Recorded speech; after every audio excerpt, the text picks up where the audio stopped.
제20장. 임멜의 아들 제사장 바스훌은 여호와의 성전의 총감독이라. 그가 예레미야의 이 일을 예언함을 들은지라. 이에 바스훌이 선지자 예레미야를 때리고 여호와의 성전에 있는 베냐민 문 위층에 목에 씌우는 나무고랑으로 채워두었더니, 다음날 바스훌이 예레미야를 목에 씌우는 나무고랑에서 풀어주매 예레미야가 그에게 이르되, 여호와께서 내 이름을 바스훌이라 아니하시고 마골 미사빕이라 하시느니라. 여호와께서 이와 같이 말씀하시되, 보라, 내가 너로 너와 네 모든 친구에게 두려움이 되게 하리니 그들이 그들의 원수들의 칼에 엎드려질 것이요 네 눈은 그것을 볼 것이며 내가 온 유다를 바벨론 왕의 손에 넘기리니 그가 그들을 사로잡아 바벨론으로 옮겨 칼로 죽이리라. 내가 또 이 성읍의 모든 부와 그 모든 소득과 그 모든 귀중품과 유다 왕들의 모든 보물을 그 원수의 손에 넘기리니 그들이 그것을 탈취하여 바벨론으로 가져가리라.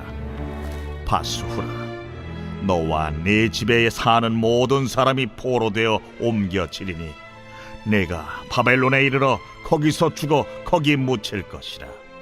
너와 너의 거짓 예언을 들은 내 모든 친구도 그와 같으리라 하셨느니라. 여호와여, 주께서 나를 권유하심으로 내가 그 권유를 받았사오며 주께서 나보다 강하사 이기셨으므로 내가 조롱거리가 되니 사람마다 종일토록 나를 조롱하나이다. 내가 말할 때마다 외치며 파멸과 멸망을 선포함으로 여호와의 말씀으로 말미암아 내가 종일토록 치욕과 모욕거리가 됨이니이다. 내가 다시는 여호와를 선포하지 아니하며 그의 이름으로 말하지 아니하리라 하면 나의 마음이 불붙는 것 같아서 골수에 사무치니 답답하여 견딜 수 없나이다. 나는 무리의 비방과 사방에 두려워함을 들었나이다. 그들이 이르기를 고소하라, 우리도 고소하리라 하오며 내 친한 봇도 다 내가 실족하기를 기다리며 그가 혹시 유혹을 받게 되면 우리가 그를 이기어 우리 원수를 갚자 하나이다. 그러하오나 여호와는 두려운 용사 같으시며 나와 함께 하심으로 나를 박해하는 자들이 넘어지고 이기지 못할 것이오며 그들은 지혜롭게 행하지 못함으로 큰 치욕을 당하오리니 그 치욕은 길이 잊지 못할 것이니이다.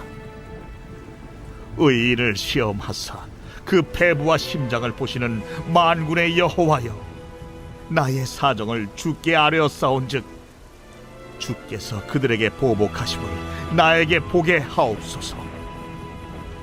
여호와께 노래하라, 너희는 여호와를 찬양하라. 가난한 자의 생명을 행악자의 손에서 구원하셨음이니라.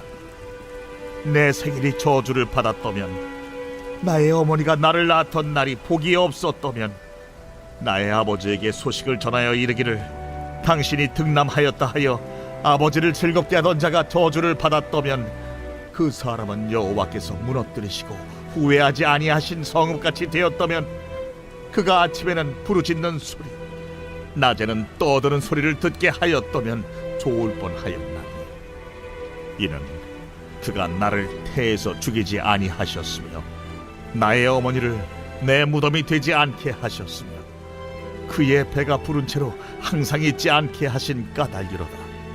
어찌하여 내가 태에서 나와서 고생과 슬픔을 보며 나의 날을 부끄러움으로 보내는고 하니라.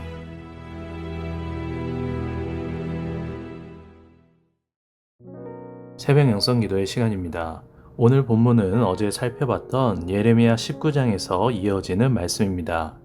예레미야는 우상 숭배의 핵심 장소인 흰놈의 골짜기에서 옹기를 깨뜨리는 모습을 보여주며 이스라엘은 이제 이 깨진 옹기처럼 망할 것이다 라고 예언했죠. 이 예언을 당시 성전의 총감독이었던 바스훌이 듣습니다. 바스훌은 매우 분노해서 예레미야를 잡아 때리고 발에 착고를 채워 감옥에 가둡니다. 얼마 후 예레미야는 풀려났습니다. 풀려난 예레미야는 하나님의 예언을 듣고도 회개하기는커녕 자신을 때리고 가뒀던 바스후를 저주합니다. 이 저주는 예레미야가 억울해서 그래서 억하심정에 저주한 게 아닙니다. 하나님께서 바스훌의 악행을 보시고 저주하신 것을 예레미야가 대언한 것입니다. 함께 오늘 본문 3절을 읽어보겠습니다. 다음날 바스훌이 예레미야를 목에 씌우는 나무 고랑에서 풀어주매 예레미야가 그에게 이르되 여호와께서 내 이름을 바스훌이라 아니하시고 마골 미사빕이라 하시느니라. 하나님은 바스훌의 이름을 마골 미사빕으로 바꾸십니다. 바스훌은 풍요라는 뜻을 가진 이름입니다. 마골 미사빕은 사방의 두려움이라는 뜻입니다.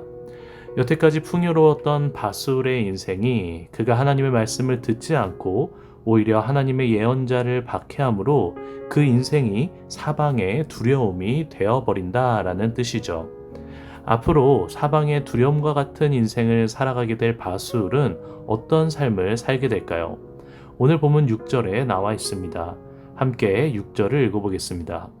바스훌아 너와 내 집에 사는 모든 사람이 포로되어 옮겨지리니 내가 바벨론에 이르러 거기서 죽어 거기 묻힐 것이라. 너와 너의 거짓 예언을 들은 내 모든 친구도 그와 같으리라 하셨느니라. 사실 바스훌이 받은 징계는 이번에 한 번 예레미야를 박해하고 하나님의 말씀을 이번에 한 번 안 들었기 때문이 아닙니다.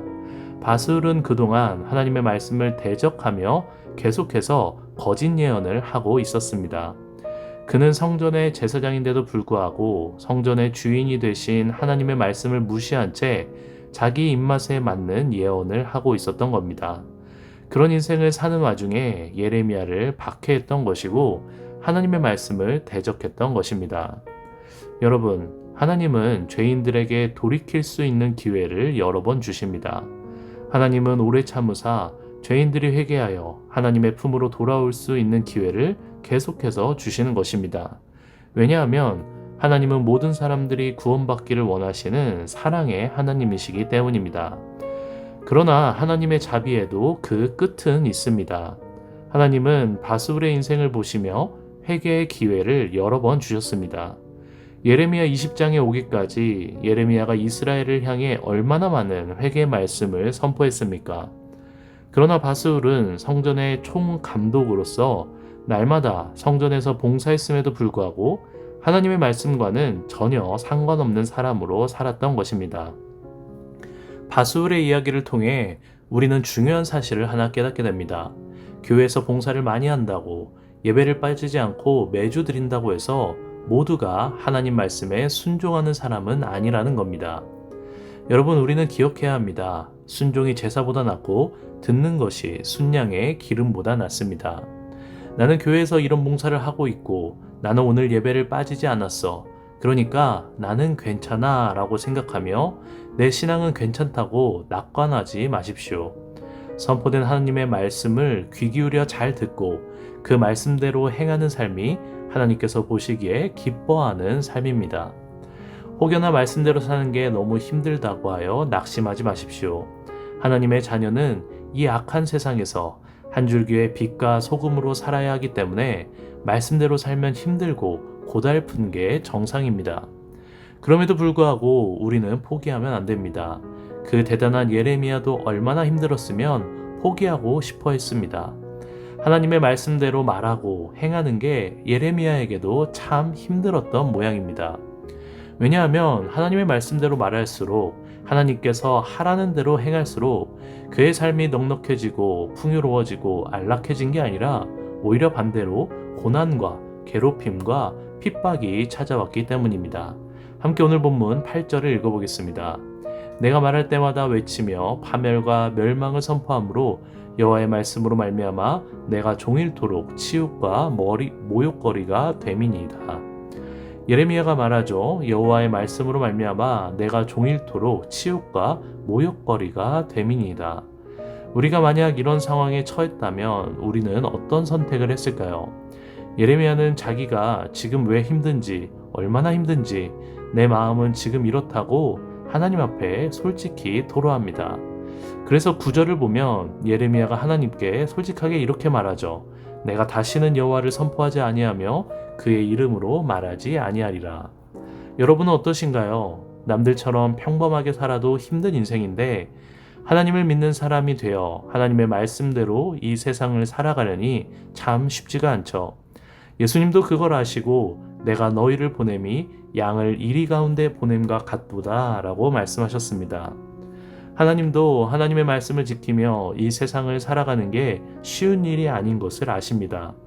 그래서 이렇게 신세한탄을 하는 예레미야에게 하나님은 너 왜 이렇게 믿음이 없니? 왜 이렇게 약하니? 그것밖에 안 되니? 라고 책망하지 않으십니다. 예레미야는 자기가 겪고 있는 모든 힘든 심정을 하나님께 솔직히 아뢰습니다. 하나 둘 하나님께 허심탄회하게 말하다 보니 하나님의 마음이 어느 순간 예레미야에게 임했습니다. 하나님 힘들어요, 죽겠어요 라고 말하던 그 예레미야의 입술에서 어느 순간 그러나 하나님이 계시니 저는 괜찮습니다. 하나님께서 다 아시니 저 대신 다 갚아주실 것을 믿습니다 라는 고백으로 바뀌게 되는 놀라운 역사를 경험합니다. 예레미야의 고백이 어떻게 바뀌었는지 함께 오늘 본문 12절과 13절을 읽어보겠습니다. 의인을 시험하사 그 패부와 심장을 보시는 만군의 여호와여, 나의 사정을 주께 아뢰었사온즉 주께서 그들에게 보복하심을 나에게 보게 하옵소서. 여호와께 노래하라. 너희는 여호와를 찬양하라. 가난한 자의 생명을 행악자의 손에서 구원하셨음이니라. 여러분, 하나님은 말씀대로 살아가려고 애쓰고 노력하는 우리의 모습을 다 알고 계십니다. 우리를 괴롭히고 핍박하는 사람을 다 기억하십니다. 하나님은 때가 되면 하나님의 자녀를 괴롭히고 핍박했던, 나를 힘들게 했던 그 사람에게 보복하십니다. 내가 보복하는 게 아닙니다. 하나님께서 원수를 친히 갚아주십니다. 그때가 오면 우리는 예레미야처럼 이렇게 고백할 것입니다. 여호와를 찬양하라. 하나님께서 행악자의 손에서 나를 구원하셨음이니라. 사랑하는 성도 여러분, 하나님 앞에서 괜찮은 척 하지 말고 힘들면 내 고통 그대로 하나님 앞에 나아가 쏟아내십시오. 하나님께 솔직한 기도를 드리십시오. 그러다 보면 하나님께서 저와 여러분 안에 위로의 마음과 격려의 마음을 주실 것입니다. 때로는 하나님께 올려드리는 솔직한 기도가 고난을 통과하는 방법이 되기도 합니다. 오늘 기도의 자리를 통해 예레미야처럼 하나님께 나의 솔직한 기도를 드리는 귀한 시간이 되시기를 주님의 이름으로 간절히 축원합니다. 오늘 공동기도 제목은 환우들을 위한 기도입니다. 암과 싸우고 있는 박우진 권사님, 이영숙 권사님, 박재순 권사님, 손종현 권사님, 김영두 집사님, 김민아 집사님의 치유를 위해서 함께 기도해 주시기 바랍니다. 특별히 수술 중인 암 환자들과 약물 치료 중인 암 환자들을 치유케 하시고 예후를 기다리고 있는 암 환자들 재발되지 않도록 기도해 주시기 바랍니다. 각종 질병과 불면증, 우울증, 공황장애 등 몸과 마음의 병이 치유되도록 기도해 주시고요. 특별히 이경자 권사님, 의식을 찾고 병상에서 일어날 수 있도록 함께 기도해 주시기 바랍니다. 기도하겠습니다. 나의 중심을 보시고 나보다도 더 나를 잘 아시는 주님께 내 마음을 숨기지 말고 솔직한 기도를 드리기 원합니다. 하나님은 나의 아바 아버지가 되사 나의 모든 것을 품어주시고 사랑해 주시는 분입니다. 이 새벽 기도의 자리를 통해 날 사랑하시는 주님의 따뜻한 숨결을 경험하는 귀한 시간이 되게 하여 주시옵소서.